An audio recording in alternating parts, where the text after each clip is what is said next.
The first of 9 races on Sunday, the 25th of October at Hollywood Bets Greyville on the turf track is due off at 20 to 1, 12:40. It's the Gold Circle Racing YouTube maiden plate for fillies and mares over 1,200 metres. And Graham, before we go any further, that Gold Circle YouTube Racing YouTube channel is just such a wonderful tool to have, isn't it? Yeah, replays, previews, everything's there. Okay, let's move along and see if we can help the public with the first race. Scratched at this early stage is number 13 Hatter and 15 Ziva Noir. Number 16 Nine Tails hasn't got a jockey as yet, but will start from gate 13. And those seem to be the changes, as I said, at this very early stage. A lot of first timers, but in saying that, I think they're going to have to be quite good to peg back number 12, Mzanduzi, despite the deep draw. Yeah, only 3 runners quoted in single figures. 12 Mzanduzi is the favourite at 15 to 10. The second choice in the early market is number 7, Viso's Magic, at 5 to 1. And Viso's Magic will race with blinkers. Those have been added. The cheek pieces are off. Also at 5 to 1, the only other runner quoted in single figures is the first timer, number 10, Backstop. And that's no doubt because Anton Marcus has taken the ride for Tony Rivlin. But I think, as you say, they're going to have to be pretty good to beat number 12, Mzanduzi. If Mzanduzi was drawn nearer the rail, I'd make it an absolute good thing. I like the way the progeny of Active War are progressing.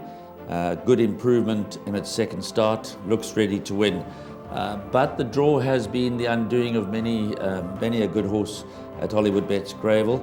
And so Lyle Hewitson does have a challenge on his hands, but nonetheless, for me, they're going to have to go some to beat number 12, Mzanduzi. Viso's Magic, horse number 7. I happened to spend quite a lot of time of my day yesterday at Ashburton with Andrew Harrison and the various trainers, and they do fancy Viso's Magic quite strongly. Com said that although she's been a little disappointing that she hasn't won by now, she's in a good space. She looked very well when we saw her, and they're expecting a big run. But I'd like to, Graham, before we wrap this race, read out these comments.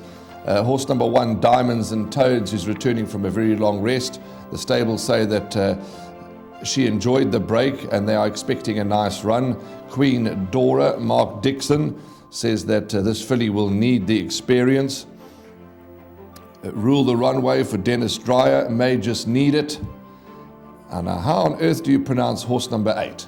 Duquesne Whistle, I would imagine, but that may be so far off the mark. Okay, Duquesne Whistle we're going for today. MJ Oudendal could need the outing and the run, but is a smart filly. As he says for number 9, Mighty Trini, could need the outing and the run, but is a smart filly. Backstop is a nice filly, but would prefer further. And Red Hot Chili Girl will need the experience. And reading those comments, I'm even more confident now, Justin Snaith's horse. Yeah, of all of those, number 1, Diamonds and Toads, is my 4th selection. I've gone 12, 7, 10 and 1. That form's good. Sophia, Erin, Stella Act, those are smart runners. So if not needing the run and drawn in pole position, I would certainly include number 1, Diamonds and Toads, in all quartet calculations. Race 2 is the first leg of the bipot. Let's come back to you in a short moment.